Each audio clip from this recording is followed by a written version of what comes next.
Hi there, and welcome on the journey to transform culture. I'm Steve, and I'll be your guide. Well, hello, folks. I hope you're having a fantastic day and an even better week. It's still summer and hotter than biscuits outside. So, apologies if I look a little, a little ragged today. But wanted to talk today a little bit about just some things to be looking out for about your teams and your sites and some elements of those. I'll title this on the back end, but I basically know what we're going to talk about, but let's work our way into it. So, your organization may be made of only one site, or you may have multiple sites, right? And it doesn't matter if you have multiple sites or one site, but when you're thinking about what I'm talking about, in some ways, if you have one site, think of the departments within your site, right? From that perspective. So, how do you know if your team is progressing? How do you know if your team is trying? Right? It can be difficult. It can be difficult. Obviously, metrics are the key performance indicators. Our sales. What's our turnover look like? What's our on-time delivery? These are key performance indicators. Give us a real quick snapshot of how we're improving, and there's no doubt that that is a metric that we would use, right? The challenge, though, is that a site within any organization or a team, whatever the size, is that some of these metrics are picked up once a month and every quarter, and it sometimes will take teams a little longer to improve, right? To show the final result or an accumulated progression of their transformation, right?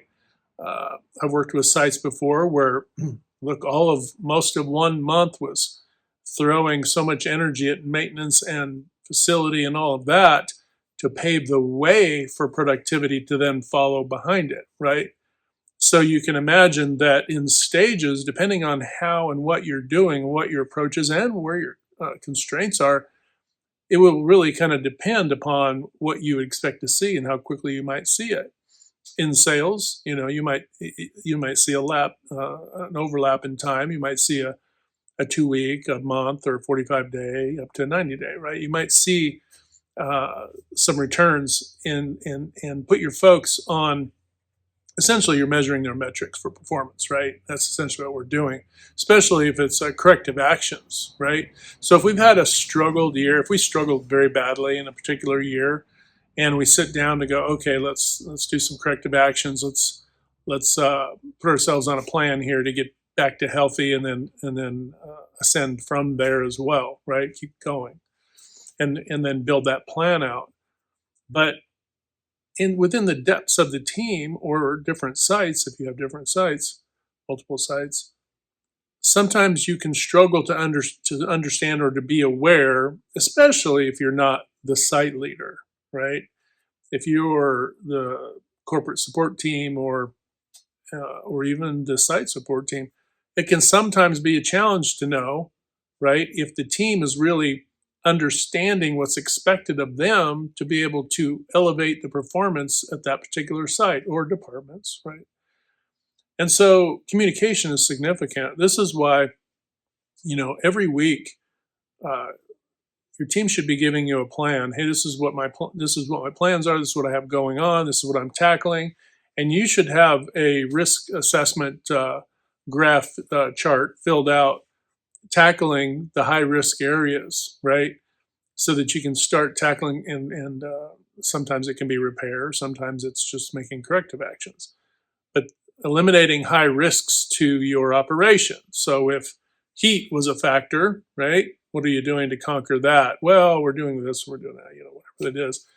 And what's the timeline on repairs? So much of what we do often is functional. So you can a lot of times you can boil it right down to machinery, and then how quickly we're getting things repaired, put it back into operation.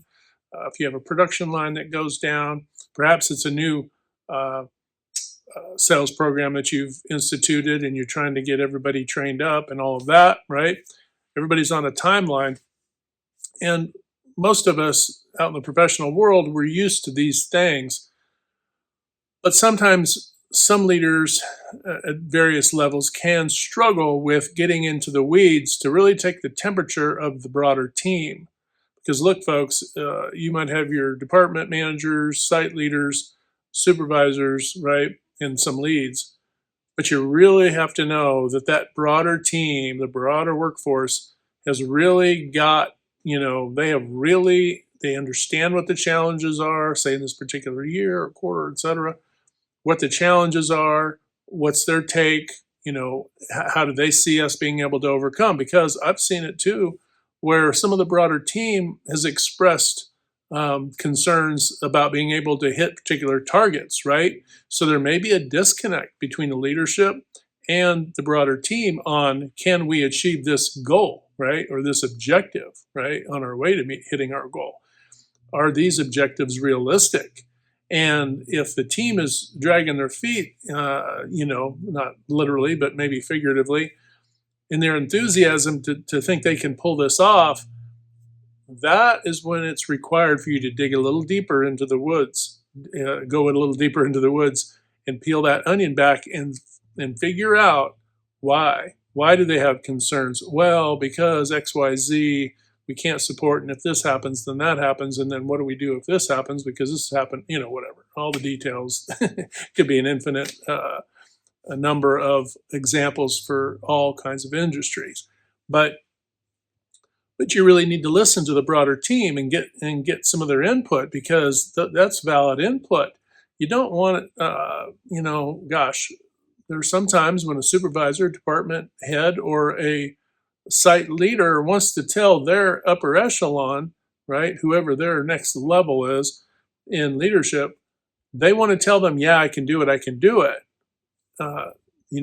Great, you want to do that, but reality is what we need to deal with, right? Can we realistically get there, right? And if you are still in process of figuring that out, you might say, okay, from what I see, I can see us pulling this off. For us to get to that level that you're talking about, I'm going to have to dig into it a little deeper. That would be the wiser choice. Don't just reflex with, oh yeah, I can get it done, right? Nothing worse than a yes person, right? And don't get me wrong. You don't want to say no. I'm not saying that say no, say no, say no. But I'm saying don't say yes if it's not a full-fledged yes, right? If it's a yes, make sure it's doable, or really doggone close to doable, so that you know that the margin is something that you can get to, right? If you're 95% to that, yeah, you could probably pull off a yes, right? If you're 85, 90, you might go, hey, I'm seeing it about 85, 90% of us, right now. But if I let me dig into this a little bit more and see if I can come up with some other means and measures to get there. Oftentimes, that's when people like myself are called upon to help your team get together so we can overcome some of those constraints that you're working on, so that you can then blast right through that and exceed your expectations, right? If you're trying to get to the moon, you need to be aiming well past the moon, right? If you're trying to get in the atmosphere, you need to be aiming toward the moon. I mean, you need to be, pushing yourself to say, because you need to be able to go above and beyond. Because remember, there's always going to be the next year or the year after that, and you know what I mean? And we always want to figure out how we can be on an ever advancing, ascending scale. Now, sometimes, depending on the industry, and it's, again, we're talking about a myriad of, potentially infinite examples here, but it might be that for some it's, sheets of paper, a few sheets of paper difference every quarter, so that by the end of the year you're better, but you're not always ridiculously better. Just depends on the industry. What's your product type, what's your model. Everything is going to be unique to your organization. But some can then can exceed, and even if it's just marginal, you can still. That's actually where a great opportunity lies, because any amount of waste you can eliminate or reduce, or things you could slim back and that you don't need. And I'm not talking about people now. I'm talking about other things that are in excess, right? If there are things that you're doing in your organization that are costing you a lot of money that you don't really need, hey, maybe you pare it back, at least for a while or something, right? You just have to make tough calls sometimes to kind of get up. But here again, you can't cut your way to victory. You can't cut your way to success. You're not going to cut your way to a long-term growth and stability. That's not how to do it. But you might need a little bit of a motivator right out of the gate, and sometimes those things can serve as a kind of a symbolic step toward, hey, we're serious about it, and this is how serious we are. So you make some adjustments, but again, you're going to need those team members to get it done, right? We don't want to get in the habit of this has been a terrible tragedy in the United States where the team members are just thrown away, right? They're just seen as more of a number.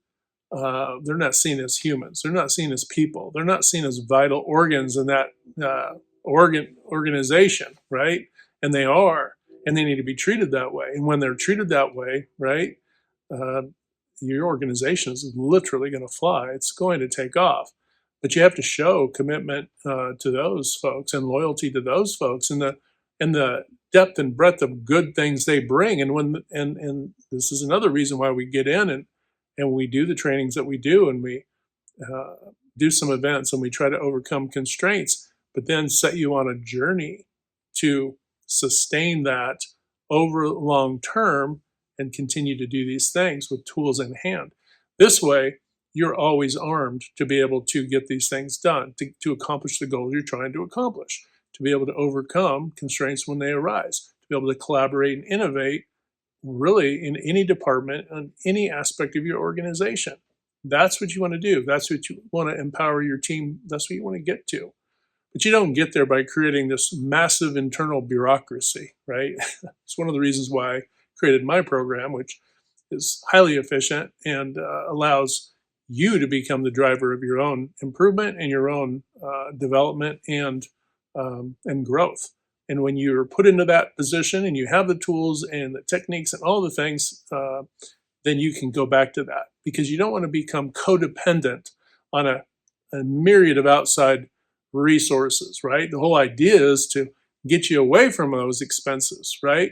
But initially you might have to do that just to kind of get the ball rolling and inject a bit of a surge of adrenaline into your organization and into what you're doing, right? And empowering your folks. If you're not empowering your folks, you're missing a massive opportunity to be able to create a mechanism to overcome a lot of challenges in your organization. All right, folks, don't want to go too long on this one, but just touching a little bit into the, asking the question, how do you know, right? How do you know if your team's improving, if your team's growing and you're getting some results? Obviously, we start with the KPIs, but you got to get into the weeds and talk to your team members and your broader team and get feedback. And this is why surveys are significantly, helpful, right? If you're only doing surveys once a year, wasted opportunity, completely wasted. I would do surveys often because you're going to get so much good info back from your team, and that's going to help your organization propel significantly forward. So, all right, folks, remember to hit that good green domino 3 to 5 times a day to uplift, motivate, inspire, just encourage one another. When we do that, not only are we helping to transform culture, but we're transforming ourselves. And that's vital, because then we've got a continuous loop, right, where we're taking care of one another and we're growing and we're thriving and things are good. And that's what you want. All right, folks, have a great day. Hit like, share, and subscribe. And until next time, we'll talk to you later.